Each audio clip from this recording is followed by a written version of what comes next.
ढेर माँ बाप का समान दिल को छू लेने वाली कहानी दोस्तों आज आप लोगों के लिए लेके आया हूँ। तो आप लोग इस वीडियो में लास्ट तक बने रहे। दोस्तों 80 वर्ष की व्यक्ति ने अपने 45 वर्ष के उच्च शिक्षित बेटे के साथ अपने घर में सोफे पर बैठा था। अचानक उनकी खिड़की पर एक कौवा बैठ गया। पिता ने अपने बेटे से पूछा, यह क्या है? बेटे ने जवाब दिया, यह एक कौवा है। कुछ मिनटों बाद पिता ने अपने बेटे से दूसरी बार पूछा, यह क्या है? बेटे ने कहा, पिता मैं अभी आपको यह एक कौवा है कहा है। थोड़ी देर बूढ़ा पिता ने फिर से अपने बेटे से पूछा, बेटे से तीसरी बार पूछा, यह क्या है? इस समय बेटे के स्वर में कुछ जलन महसूस हुई। तब उसने अपने पिता से झुलझुलाते हुए बोला, यह एक कौवा है, ये एक कौवा है। थोड़ी देर बाद पिता ने फिर से अपने बेटे से चौथी बार पूछा, यह क्या है? इस बार बेटा अपने पिता पर चिल्लाया, आप मुझे बार बार एक ही सवाल क्यों पूछते रहते हो? हालांकि मैंने आपको कई बार बता चुका हूँ कि यह एक कौवा है। क्या आपको इससे समझ में नहीं आ पा रहे हो? थोड़ी देर बाद पिता अपने कमरे में गए और एक पुरानी डायरी लेकर वापस आए, जिसे उन्होंने अपने बेटे के जन्म के बाद से ही बनाए रखा था।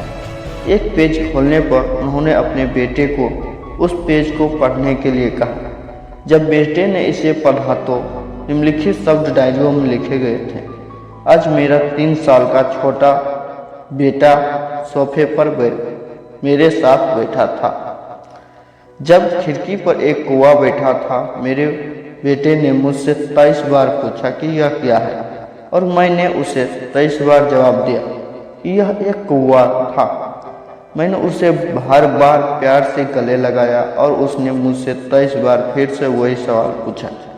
मुझे इस बात से बिल्कुल भी चिढ़ नहीं हुई कि मैंने अपने मासूम बच्चे के लिए प्यार की महसूस किया है, जबकि छोटे बच्चे ने उससे 23 बार पूछा, यह सब यह क्या है? पिता को 23 बार पूरे सवाल का जवाब देने में कोई जलन नहीं हुई और आज जब पिता ने अपने बेटे से सिर्फ 4 बार यही सवाल पूछा तो बेटे को चिढ़ और गुस्सा महसूस हुआ।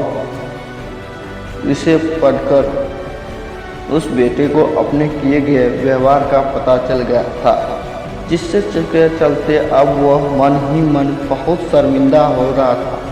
शायद उसे अब किए गए अपने बूढ़े पिता के प्रति व्यवहार पता चल गया था। इसलिए यदि आपके माता पिता जब बुढ़ापे में होते हैं तो उन्हें ना तो पीछे छोड़ें और ना ही उन्हें एक बोझ के रूप में देखें, बल्कि उनके साथ एक दयालु शब्द बोले, शांत, आज्ञाकारी, विनम्र और उनके प्रति दयालु बने।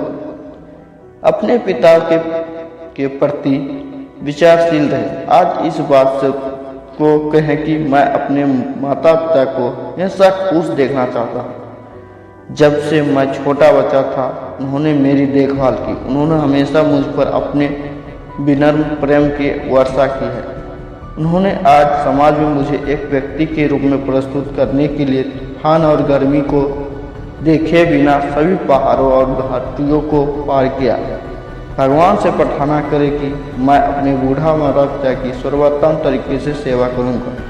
मैं अपने प्यार माता पिता को सभी अच्छे और दयालु शब्द कहूँगा, चाहे वो कैसा भी व्यवहार करे। तो आपको इस कहानी को सुनने के बाद आपको बहुत कुछ सीखने को मिला होगा। आपको दिल ये छू लेने वाली ही कहानी थी। आपको वह दिल का टच कर लिया हो तो इस चैनल को सब्सक्राइब, वीडियो की लाइक और नीचे कमेंट में माता पिता की कुछ बारे में लिखना।